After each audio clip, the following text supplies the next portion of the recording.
C'est surtout pour les familles que je me bats aujourd'hui.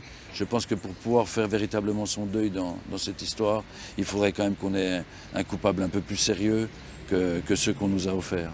Il y a tout juste 30 ans, son meilleur ami Jean-Michel et sa compagne Nadine, en vacances en Toscane, tombaient sous les balles et la lame du monstre de Florence.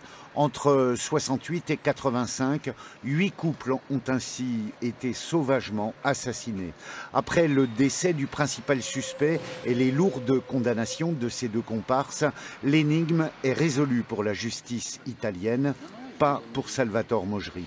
On est dans un délire total, quoi. On a trouvé des coupables de circonstances, des gens que personne n'était prêt à défendre et qu'on a livrés en pâture à l'opinion publique, déjà pour calmer l'inquiétude de tout le monde et puis pour justifier les millions de lire dépensés par l'État à la recherche du coupable.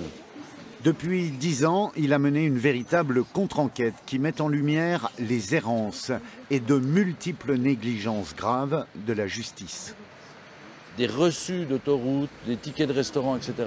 ont été oubliés dans la voiture de Nadine qui a été rapatriée en France par le frère de Jean-Michel. Comme des petites pierres blanches, on a pu reconstituer ce trajet.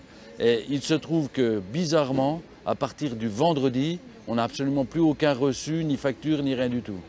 Donc vous, ils ont été tués le vendredi et pas le dimanche? Et bien entendu, c'est déjà la première chose qui nous permet de le dire.